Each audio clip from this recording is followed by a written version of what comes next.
Hey guys. Hey Facebook friends and family. Here I am again with some bullshit to tell y'all about. Y'all ready? Let me wash my face. I woke up this morning and I wasn't feeling that good, so I've kind of just been, working from my bed and just laying in bed while I've been doing my work. So I'm about to brush my teeth and wipe my face down real quick and chit chat with you. So yesterday, if y'all don't remember, I went live yesterday morning to chit chat with you guys. And I get a lot of comments. I get a lot of hate comments. I get a lot of negative comments. And so that's really not anything that I can't handle, right? That's been happening for years. But I want to talk about, but then I get comments from people who are like supposed to be supporters of mine. And sometimes, like I said, I just don't know how to take y'all. So let me tell y'all. Yesterday, I got a comment from a lady who said that because I use curse words, that it makes me appear that I'm not sober because I cuss. So I came on yesterday to talk to y'all about that because I thought it was the stupidest thing anybody's ever said to me online. Was that because I cuss, it makes me look like I'm not sober. So I came on here and I talked to all of you guys about that comment, and we all agreed that it was a stupid comment, right? Well, I had responded to the lady on, hold on. Y'all come on in. Okay. So I had responded to the lady on the comment, and I said, so because I cuss, I'm not sober? And she proceeded to leave a literal book, okay? Now, this is a woman that's been following me for a while, okay? This is a lady who has been supporting me for a while. So, I always know that there's undercover haters. And undercover haters are the people who will support you in your face. But the second they get a chance to leave a backhanded comment, they will. Like, for instance, hey Nicole, I noticed that you've been not losing that much weight recently on your weight loss journey. How's it going for you? Like, bitch, like I don't know, I have been stalled. The backhanded undercover kind of commenters, okay? So yesterday she commented, told me that because I say cuss words, it makes me look like I'm not sober. And I was like, what the hell? So I was like, because I cuss, I'm not sober. Well, she came back with a whole paragraph and commented and said that because I play with my hair, that I must still be on drugs. And that I loved getting high on drugs. And this. So let me open up myself to some of you guys that don't know my medical history, because I feel like now I need to share why I play with my hair so much. So ever since I was a little girl, I have stemmed. It's a stem is what it is. Okay? Stemming is a way that a person regulates their nervous system. All right? I have literally done this since I was born. My little boy is 10 years old. Guess what he does? He plays with his hair. He was born doing this. This is a way that the body self-regulates. The body and the mind self-regulate. And mine just happens to be through my hair, okay? It's something that calms me down when I'm nervous or I'm worked up. I don't even realize I'm doing it when I'm playing with my hair. I don't even realize that's how many years. I am 42 years old. I have always stemmed with my hair. Always. And like I said, I thought it was so funny when my little boy was born, when he started getting his hair was long enough. You can ask my husband. He started twirling his hair. He is 10 years old and he twirls. He'll grab pieces of his hair and he'll just twirl it like that. I'm diagnosed with ADHD, generalized anxiety disorder, depression, and I am recovering from an almost 20-year polysubstance abuse disorder, okay? I was addicted to so many different drugs for almost 20 years, and I was an injecting drug user. I have been sober for 9 of those years, okay? Playing with my hair is a way that my body regulates itself. And so comments like this, I went ahead and blocked this lady. I went ahead and blocked her. But this is the ignorant shit that I'm talking about, especially here on Facebook. I don't know if it's like all the ignorant people congregate on Facebook. I don't know what it is. I guess because it's like a platform for older people, I feel like. And a lot of people in the older generation are just not educated, and they don't try to be. It would be different if they tried to learn, you know, about stuff and tried to understand. But like leaving comments and saying that because I say cuss words, I'm not sober, then continuing to back that up with saying that because I play with my hair, that I must be high on drugs. Like, what? What? I play with my hair too. I can't stop. Same. I've done it all my life. I shake my leg and I have never done any kind of drugs. So she can dismiss with that. This world is a mean place. Yeah. And so that's a form of stimming. So Charlotte, that's your body's way of self-regulating. And so if that's shaking your leg, that's good. That is because what you would do if you didn't shake your leg was you could have anxiety attack. You could, get stressed out and worked up and get angry. That is your body's way of self-regulating. Me playing with my hair while I'm on live stream, when I'm getting passionate about what I'm talking about, is my body's way of self-regulating. It's a completely healthy coping mechanism. It's healthy. My old unhealthy coping mechanism would be to get worked up and go shoot a fucking shot, you know, and go get fucked up. And so, you know, I'm not going to let it discourage me, but people that comment stuff like that, and just in general, it really makes me realize why I do my content exactly the way I do my content. I do not set up a camera. I do not grab a bunch of lights. I don't only come on video when I have makeup on. I don't just show you myself in my best looking time. I show my experience in my life no matter what, all the time. When I'm in a bad place, when I'm in a good place, when I'm in a middle of the road place. And this is exactly why I have always done content the way I have done it. I don't fucking stage my content. I don't try to make you think I'm something I'm not. I don't try to look like I have my life all together. I'm 42 years old. I'm just getting to a place where I feel confident that my life is coming together. I'm just getting to a place where me and my husband have credit, where we'll be able to buy a home in a couple of years, where we have full custody of our son and have had full custody of our son. I am sharing the real life, not fake shit. Not preparation, not prepared shit. Okay? And so, if that makes you uncomfortable, then this probably isn't the page for you. I'm just gonna say it like it is. Like, and if you can't take somebody saying cuss words when they share, this isn't the page for you. If you can't understand when I open a video up, especially short form content, and I say, I used to shoot a lot of motherfucking meth. If you can't understand that the reason why I open the video that way is to get you to stop scrolling and watch the video, then I don't know what else to do. You know? Thank you, Samantha. Charlotte says, there will always be haters. Absolutely, 100%. And I shake my leg and I've never done any, yeah, same. I shake my leg too sometimes. I was just doing it just then. Yes, after years. Oh, hold on a second. I'm trying to read y'all's comments. It's called a nervous tick. Yes, yes, that's exactly what it is. And I just made a status about it, you guys.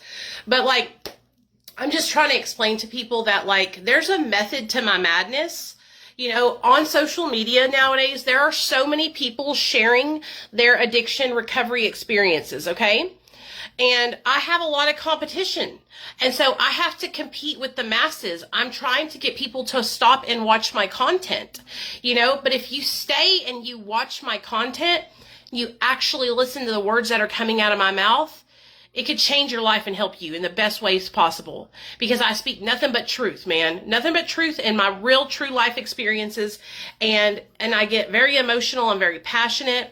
And so, I think that's like some people, and that's exactly why I do it. It's to smack you in the face with that dick of reality. Sorry, I'm just being real. I'm smacking folks in the face with a dick of reality. Okay, methamphetamine addiction is not cute. It's not sexy. It's not loving. It's not soft. It's not patient. It is treacherous. And so when I come on here to share my experiences with you, I'm not going to be like, hey y'all, I used to do meth and I'm going to come share my... No, I'm like, bitch, I used to shoot meth like it was going out of style. Let's talk about it. You know what I mean?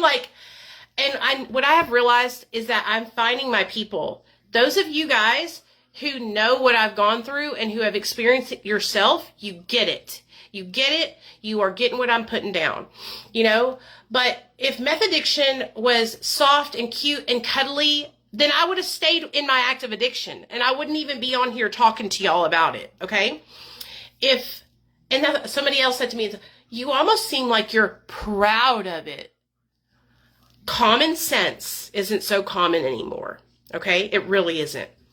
If I was proud of my addiction, I would have stayed in my addiction.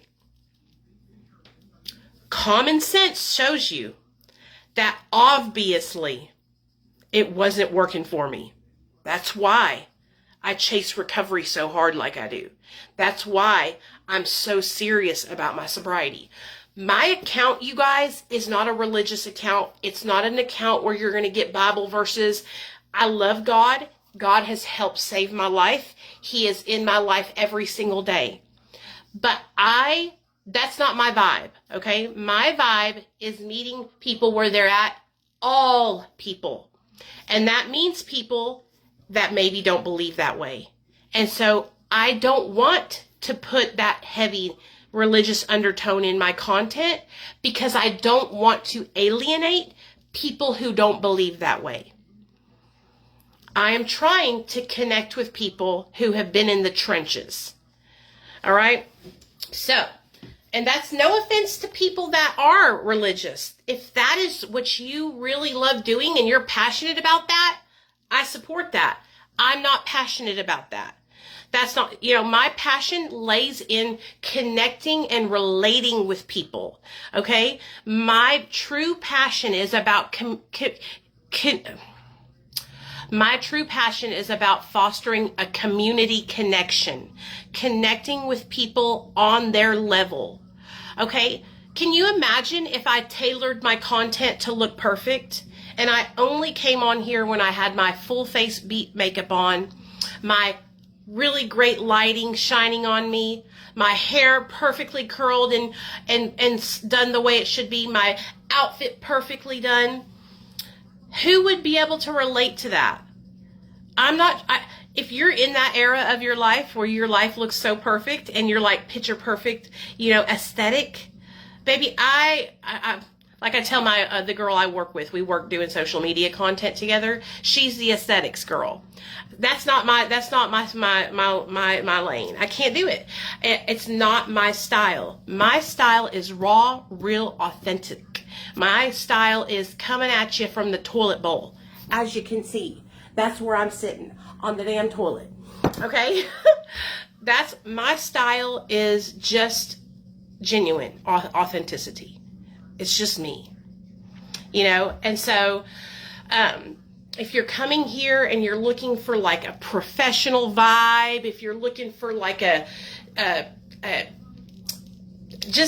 not going to find it here. You're not going to find it here. You know what I mean?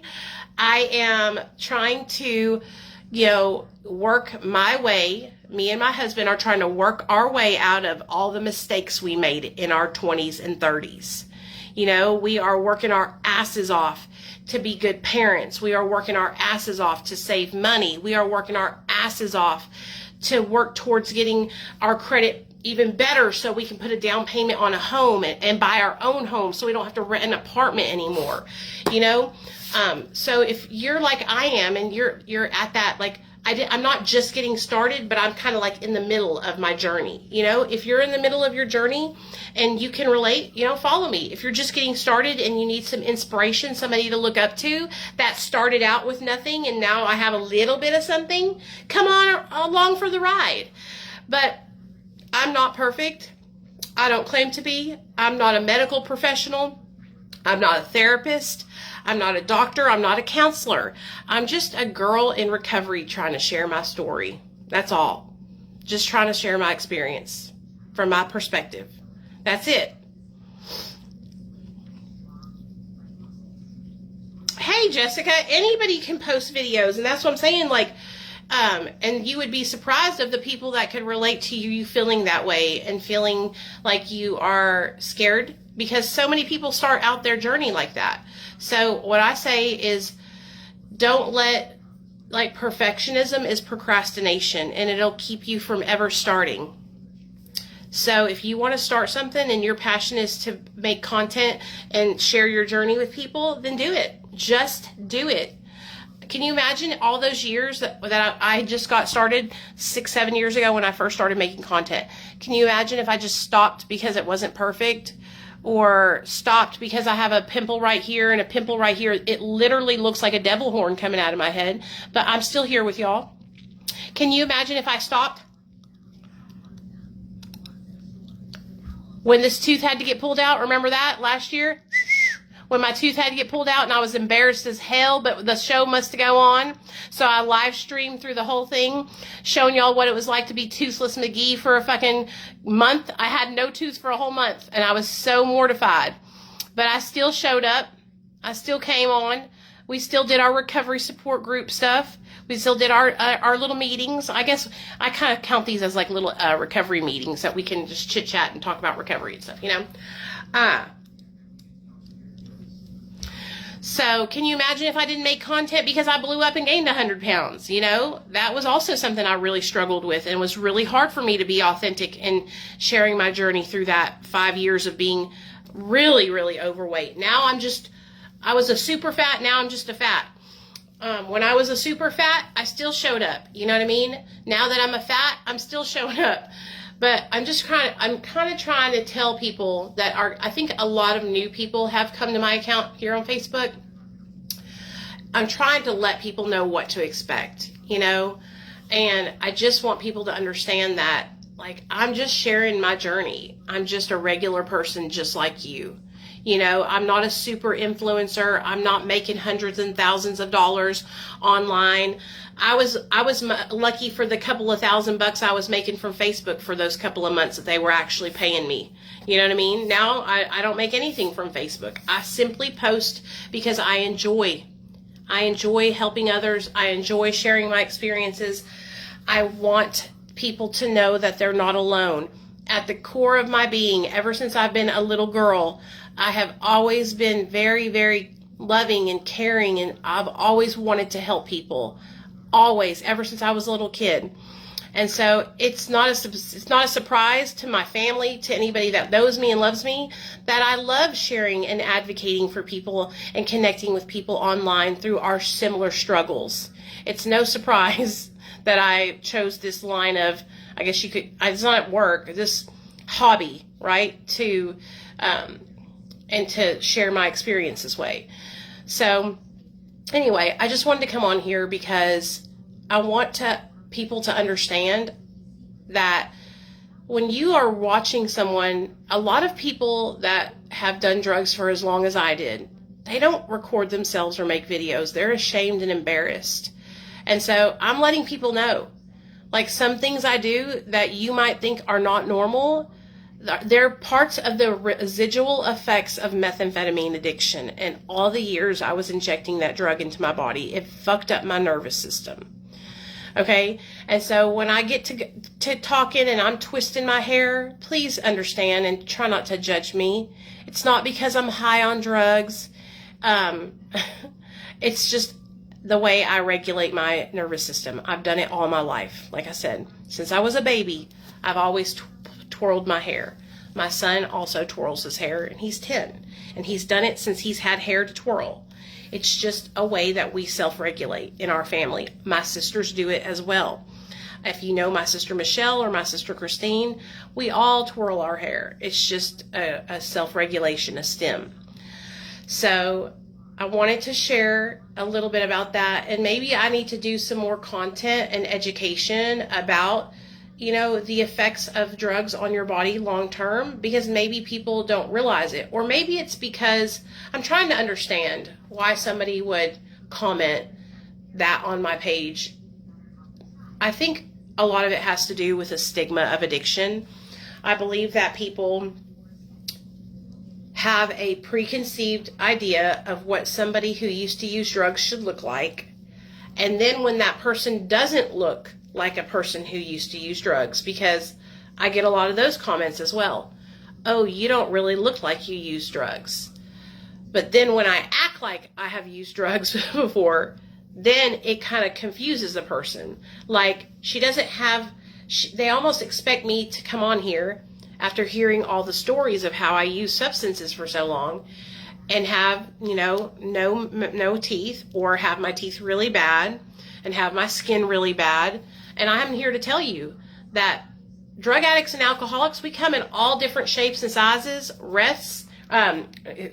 all different shapes and sizes, ethnicities, races. Some of us have wrinkles, some of us don't have wrinkles. Some of us are fat, some of us are skinny. Some of us have missing teeth, some of us have no missing teeth. Some of us just have one missing tooth. Some of us have bad teeth, some of us have no bad teeth. You know, some of us have scars on our arms from injecting. Some of us don't have scars on our arms from injecting, you know. And so I think that has a lot to do with it as well. But I'm not sure. I'm trying to figure it out. Like, social media be throwing me for a loop sometimes.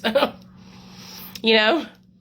I try to catch you every time you pop up. I stop and listen to your videos to the end. You're real and raw, and some fake folks can't handle that. Thank you, LA. I appreciate that, honey. I really do. I sent you a DM. I have a question for you that I'd rather not put out there for everyone else. Okay, Danielle. Oh, it's so hard for me to see my DMs here on Facebook. Let me go ahead and tell y'all this, since a lot of you guys I know probably have DM'd me, and you probably think that I'm just some fucking stuck-up bitch who don't answer her DMs. It ain't that. Every time you send me a DM and we're not friends, it sends it to us thousands.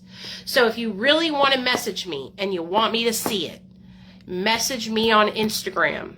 Okay, it's easier. Instagram puts all the messages in this like held for review. And so I can get to the messages on Instagram really easy. My Instagram is Discovering Nicole 77. It's all linked in my, here, I'll put my beacons in the comment section, which has all my socials, or you can message me on TikTok, because they have a really good, easy way for me to answer messages as well. Beacons.com. Wait. Hold on, you guys. /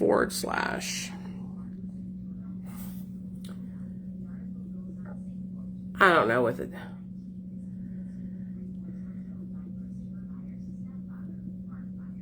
Fuck. Where? Here, I'll just put it right here like this. This is all my links. My beacons is on there. But just so you know, it's not because I'm trying to ignore you. I'm really trying to answer every message that I get. It's just that here on Facebook, they have it so weird to where it like sends it to spam. So I hope that helps you. Also, my phone number is on my beacons. And so you can actually shoot me a text if you'd rather do that. It's all online. I'm actually really easy to get a hold of. Which is honestly crazy. So last night I was sleeping and I got a text message from somebody I don't know, but their son needs help. And I messaged her back and told her I'd call her this afternoon and see what I could do to help her. But I get texts like that all the time from people who find my number, which is, like I said, it's literally right on my beacons. Anybody can text me. It doesn't bother me. I don't mind if you guys text. I had a girl text me last week or the week before that. Listen to this testimony, you guys.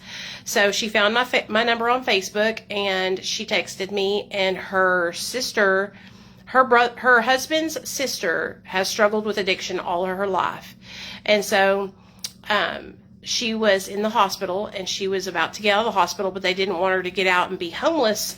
And so I was able to get her in connection with an amazing peer support specialist here in Arkansas named Cassie.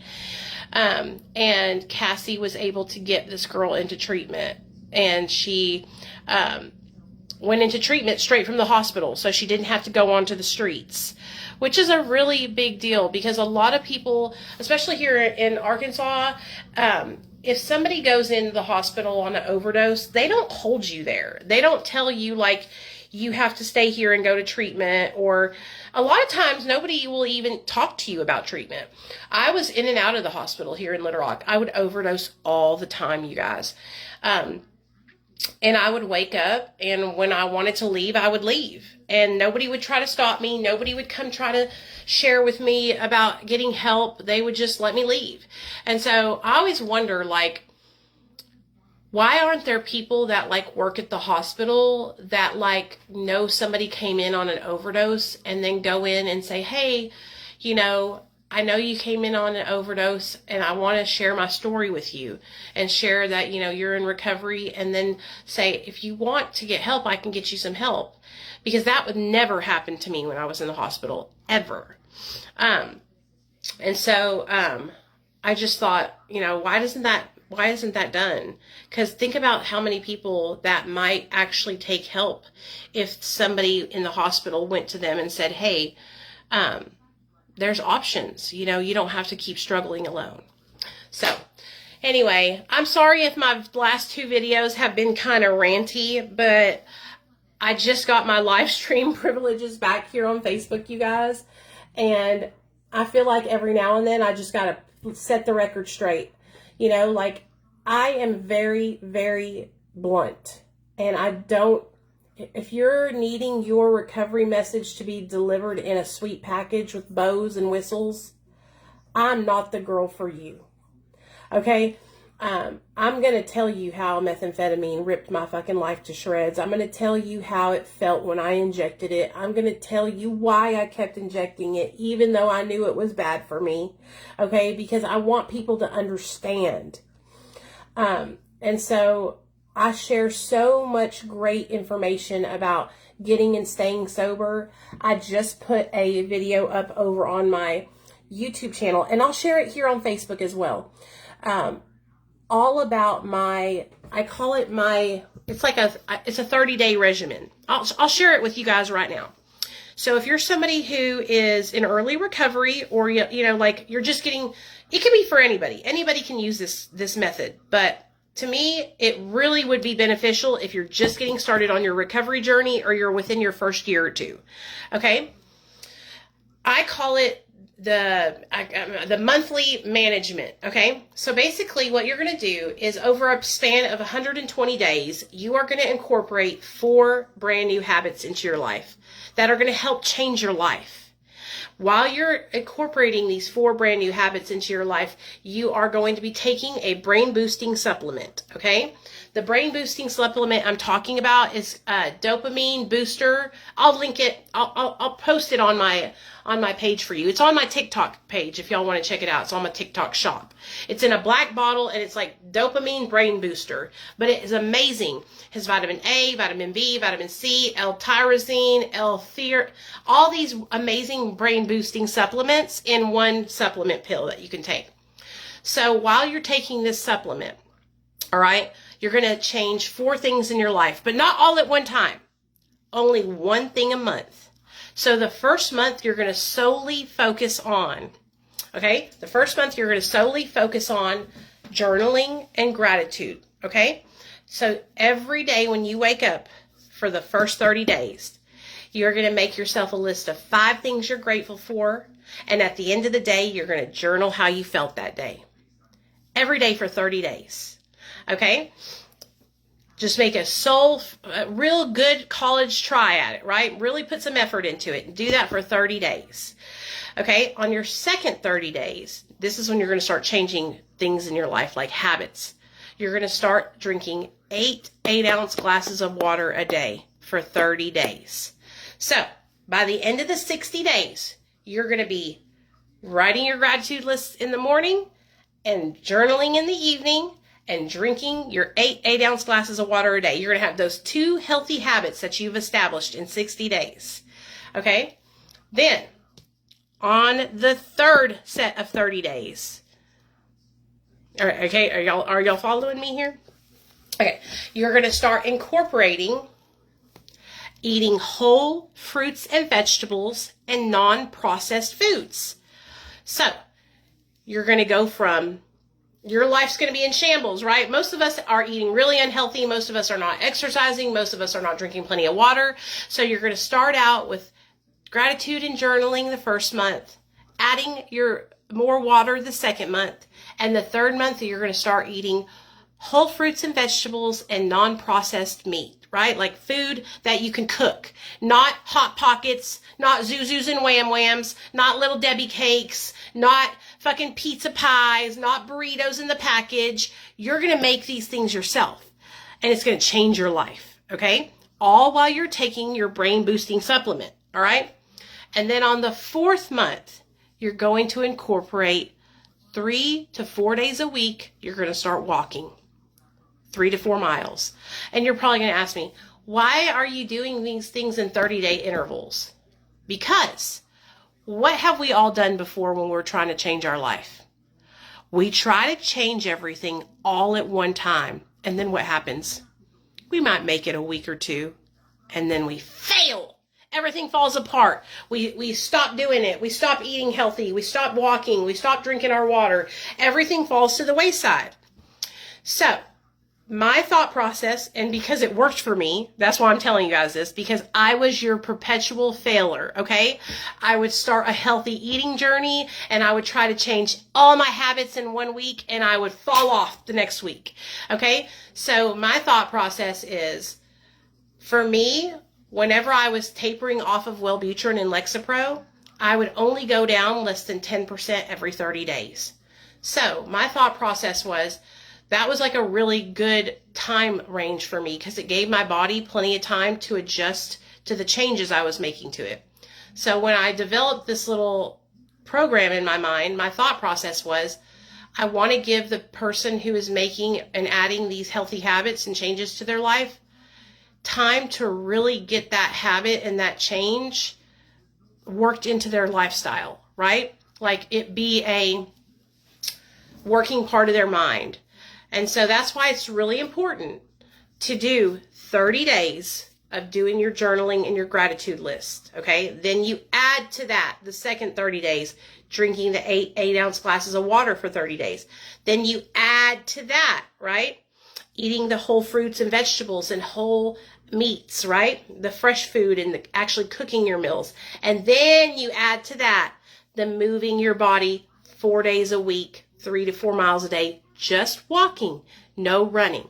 And so by the end of this 4-month, 120 days, you have developed 4 new healthy habits that are going to make you feel better than you've ever felt in your whole entire life. I promise you. I promise you. Like, I guarantee it.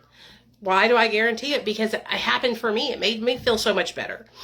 And so these are obtainable and maintainable changes you can make in your life that are not going to, like, be so hard that you fail at them, right? And that is how you actually change your life and you are successful at it, is by doing things that you can actually maintain. So many times we'll throw ourselves into things that are way too much at one time. And so if you guys, believe in my method, try it out and report back to me. Let me know how it goes for you. I guarantee you, by the end of the 120 days, you will be doing all 4 of those new healthy habits, and you will have a glow. Your skin will be plump. Your skin will be hydrated. You will feel not depressed, at least not as depressed as you were before, because you're going to be getting outside and getting vitamin D, because you're going to be walking those 4 days a week, okay? You're going to be so hydrated, you're going to be peeing clear, okay? Because you're going to be drinking the 8 ounces of water, 8-ounce glasses of water every day. You probably will lose weight because you're going to be eating non-processed whole foods, okay? Okay. Check it out. So anyway, that's what I'm doing. Like I'm doing this all in my life. Oh, and you'll probably be in a better state mentally because you're going to be journaling your feelings every night, and you're going to be waking up and writing your 5 things you're grateful for. So every day is going to be a positive day. And those 120 days you're going to see, because you're going to force yourself. You're going to force yourself to write 5 things you're grateful for at the start of every fucking day. And so a grateful heart does not get high. When you have an attitude of gratitude, I'm telling you, it'll change your whole perspective on life. How do you think I make it through days where I'm reading comments from people telling me I must be high because I play with my hair? Because I start my day off thanking the Lord above and being so grateful that I have almost 10 years sober, that I have full custody of my son back, that my credit is going up and I'll be able to get my own house one day, that I'm married to a sexy fucking ginger snap with no soul. Okay? And so that's how I'm able to make it through my days and be such a positive light. Because I wake up and I start every single day with things that I'm grateful for. Because I know that I have so much to be grateful for. Even when I didn't have everything I have now, when I was living in my mother-in-law's house, paying rent to her, and didn't even have my own vehicle, I was still grateful because I had a roof over my head. So in every situation of my life, I could always find the reasons to be grateful. So anyways, I'm done preaching, y'all. That's enough of that for today. I'm just really passionate about that 120 day thing. It's like, it literally just came to me, and I've been like really sharing it a lot because it really helped me whenever I started my journey to lose weight.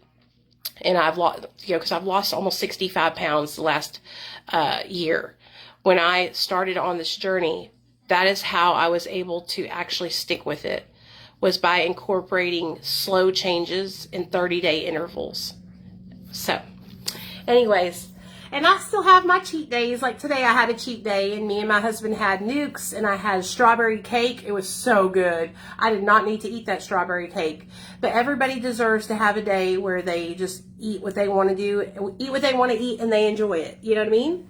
But tomorrow I'll be back on my regimen, and I'll be back on my, eating healthy whole foods. I got my fruits and my vegetables in the refrigerator ready to go for tomorrow. I got my salmon, I got my broccoli, and I'll do it, So I hope this video helped you guys in some way. If this video helped you, if you enjoy my content, if you are getting what I'm putting down, share my video, share it on your page, share it into a recovery group.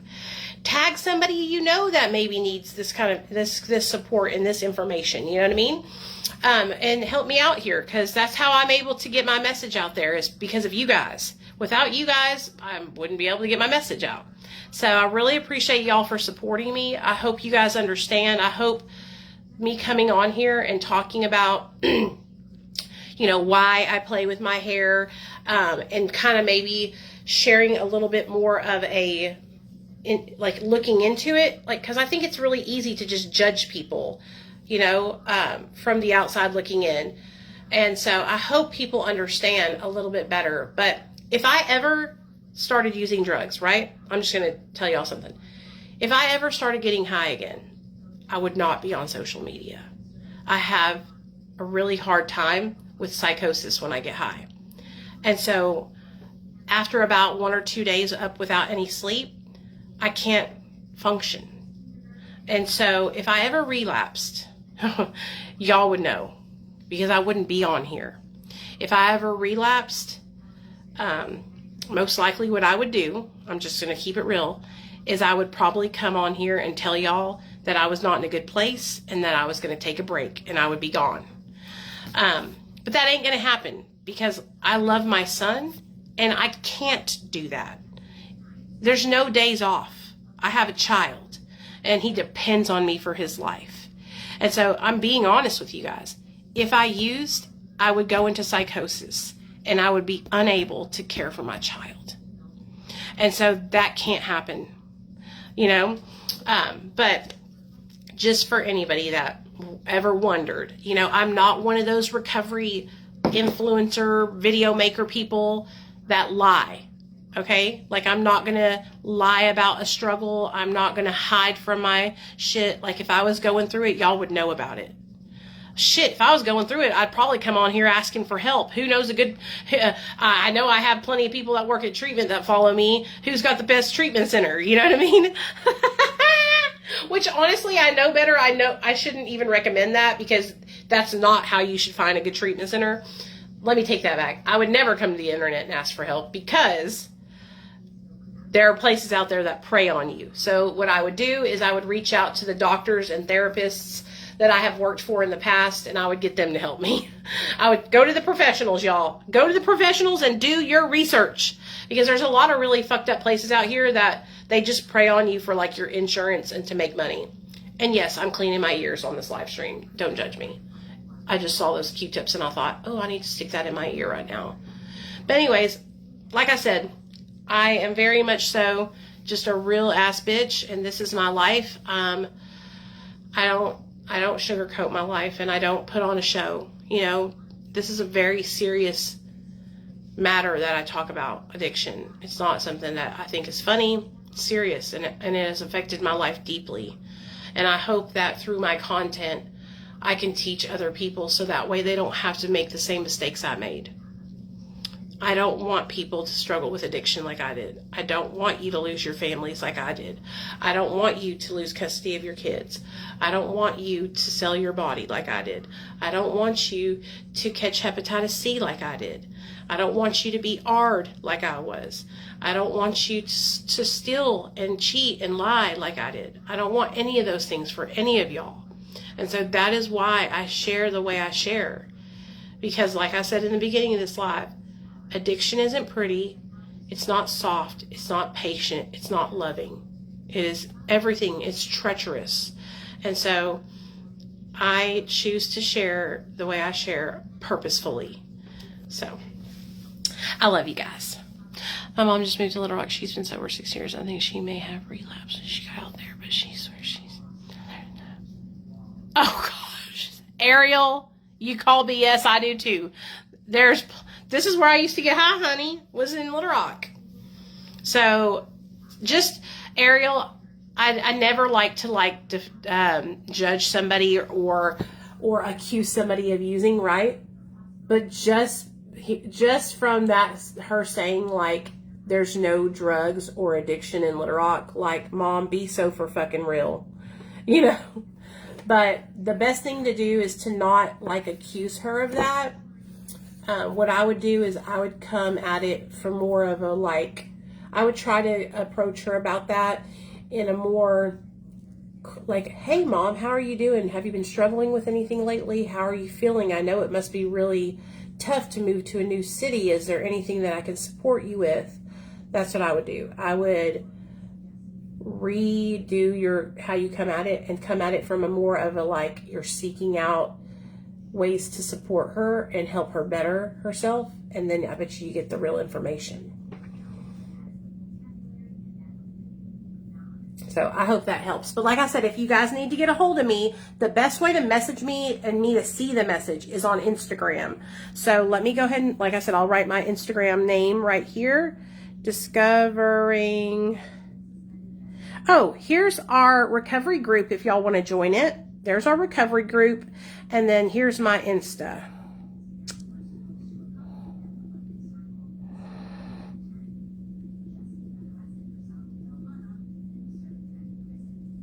There you go. Y'all are all welcome to join our Facebook group. Everybody's welcome. We support all paths to recovery. We support harm reduction. If you're still using, you're welcome to join our group. Just please don't, try to give other people substances or, show yourself when you're messed up.